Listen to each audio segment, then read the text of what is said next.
Hello guys, this is Blue Penguin Gamer, and not long ago, a very good friend of mine suggests to me that I play on a game called Home Alone 1 for the Super Nintendo.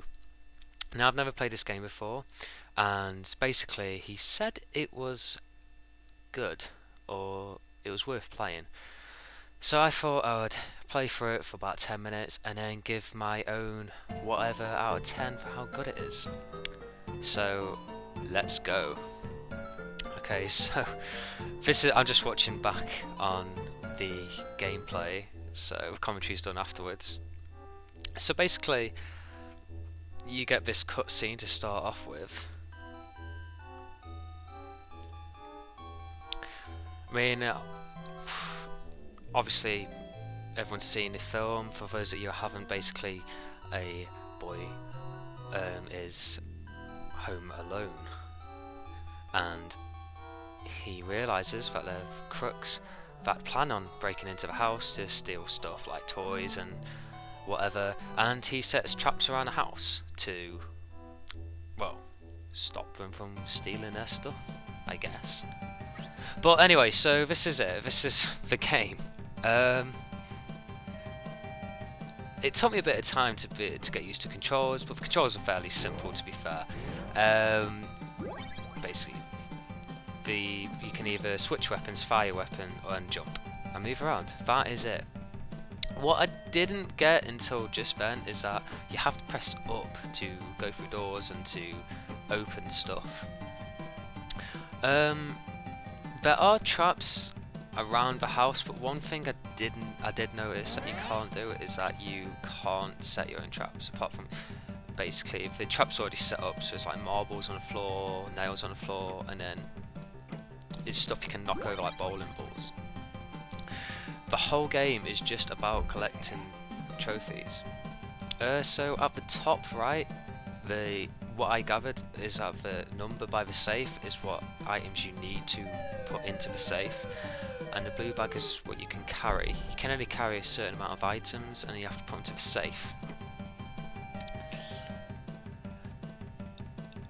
So, okay, I'm gonna say I've got some good points and some bad points that I've made whilst playing this game, and I'll start with the good first. The graphics are good, but games aren't about graphics to me. I mean, it is Super Nintendo, and I don't know, it's nice and colourful, it's bright. All the rooms look different. The game itself is good. It's somewhat enjoyable. It's very short though. I think there's like 4 levels. I did complete the game and play through it all, but I only recorded the first 10-15 minutes. But yeah, the game is just about collecting items and putting them in a safe.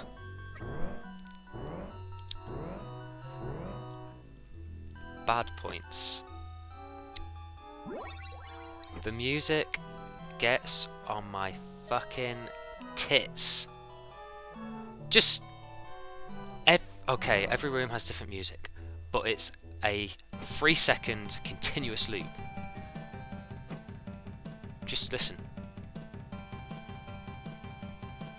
Imagine that 10 minutes. No, it's not too bad, and maybe I'm just being a bit nitpicky. However, it did get on my nerves after a while. Okay, now another thing. Who is that guy supposed to be? Who is he? Which one? Okay, maybe it's Joe Pesci, but if you continue to play the game, there are about 4 or 5 different looking guys. I mean, there's only 2 robbers, there's only 2 crooks, the wet bandits, there's only 2 of them. So why is there one guy wearing a white tuxedo? Why is there another guy with a hat? Why is there another guy that clearly looks like Marv? So who's the guy that's upstairs? I don't know. The AI are stupid. He will stop there. Why? He can't get me. I can stay there for eternity. And he follows me. Look, I am cornered. I'm stuck. I can't jump over him, and I died. Oh! What? Why? Why can't I jump over him? Okay, I can shoot him, but he takes quite a few shots. And he just stays there. He's an idiot. There are some obstacles that you can clearly jump on, but can't jump on. For example, that shelving unit. He jumps higher than the shelves, but doesn't land on the top. I don't know. You don't know that you can get items from the paintings and stuff until at one point throughout playing the game, you're going, why is there stuff falling from mirrors and photo frames and stuff that's on the wall? I don't know.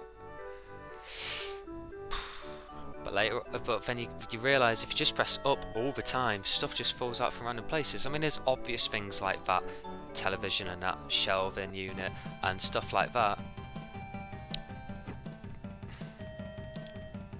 Like I said, those are pretty much all the bad points. Good points though is that this is a fairly decent game. I really did actually enjoy myself playing it.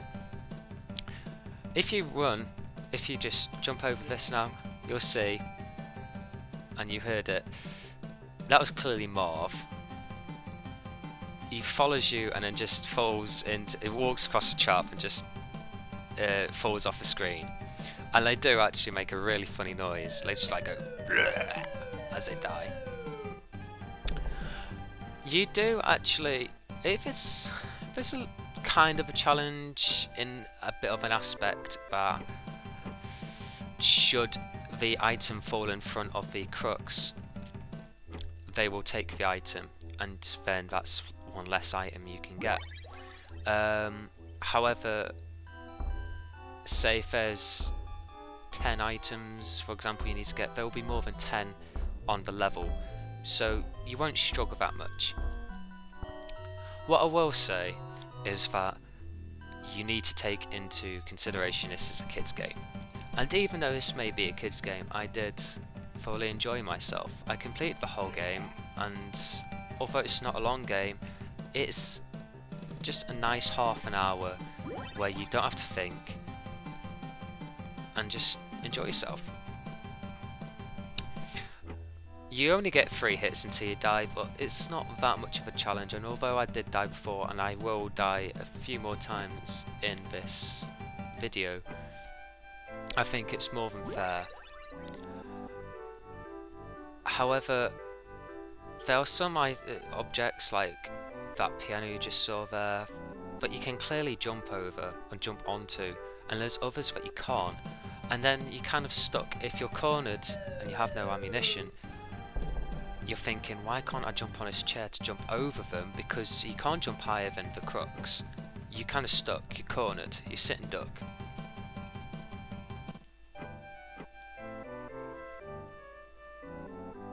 However, walking around the house, and it is a huge house, 4 levels, each one has 2 stories, an upstairs and a downstairs. Each room's different, each room's themed, each level's themed. It's good, it's very nice, it's nice level design.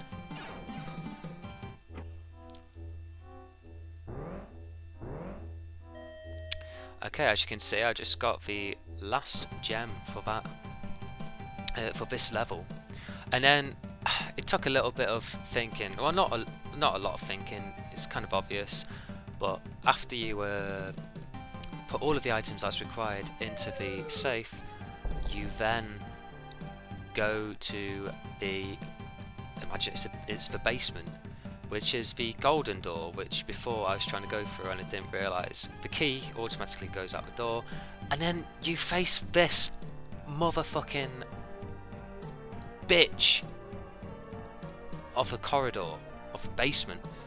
The bats are too slow, the rats are too fast. You got a... And, okay, this is funny to watch back. I did a poll and... yeah, you get a nice little screen there as well, with the worst cut-out photo stuck onto the bloody screen you've ever seen. The bats are too slow, the rats are too fast, you don't know whether to jump over them, both jump over one go back or not, and I fucking died again. Okay, so what I did is you're gonna see now. When you die, or you lose all your lives, you get the lovely option to continue, but you have to start from the fucking beginning, collect them all again. It's a total waste of time. So what I did was, I edited the video out, and I went back to the basement bit, which is right now. So yeah, we're back at the basement. I got all the items again. I didn't even lose a life this time, and I'm back at this. But yeah, that's one thing I will say.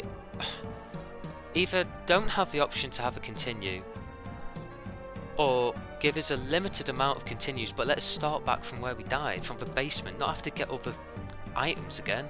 What's that? I might as well turn the game on and off again, and do the whole thing. I did think it was a little bit silly, but there's an unlimited amount of continues, I imagine. I didn't need to use another one after this. But I don't know, I digress. So, making our way through this lovely corridor, basement, one of the two.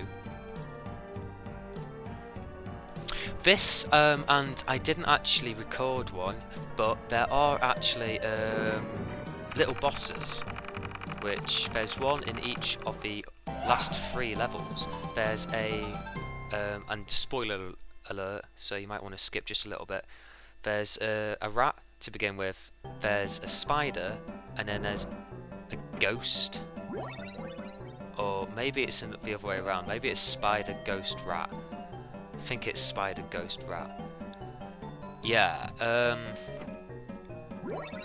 they're not much of a challenge, you just have to throw this brick that appears in the middle all the time. Excuse me for the lag. Come on, come on, come on.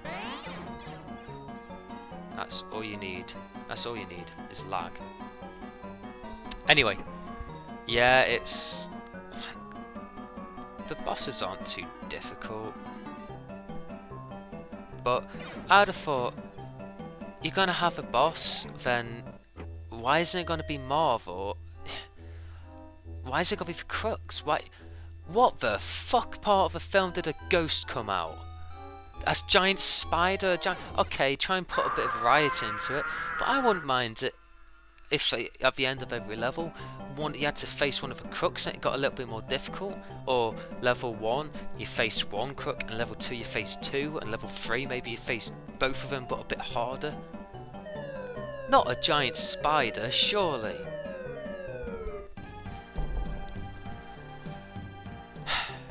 And it's always down the basement as well. But level 1's the only one when you don't have to face a boss. Now, I don't want anyone to think that I've just gave this game a lot of slack, because I really did enjoy it, I really do like it. And I give nothing but credit to the producers and developers of the game. They did do a good home loan game, especially for the Super Nintendo. Super Nintendo is amazing, it's an amazing console. But you have to respect the fact that this game's dated now, it's old now, and also, yeah, it's good, I did enjoy it.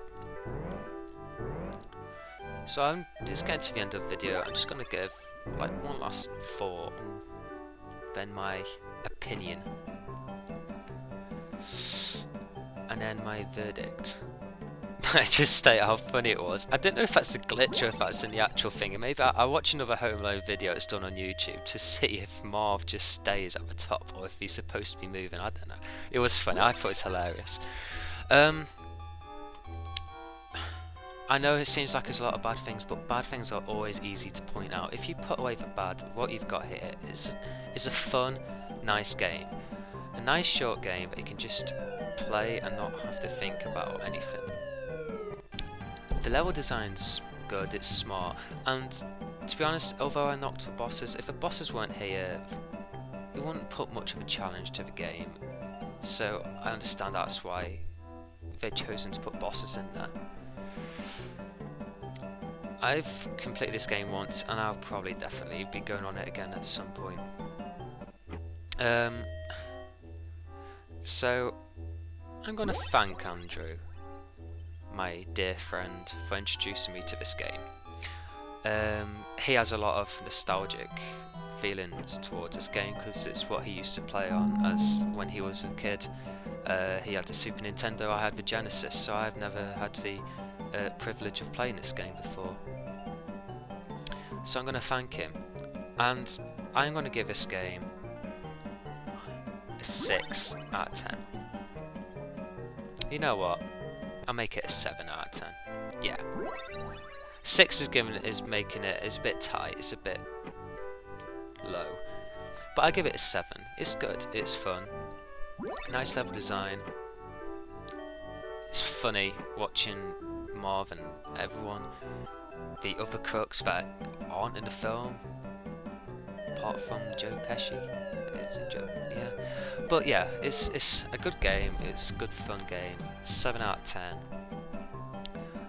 And thank you very much for watching. I've been Blue Penguin Gamer, and I'm really looking forward to seeing what anyone wants me to review. Just leave a comment down in the comment section with anything you want me to play or review, and I'll be happy to do it.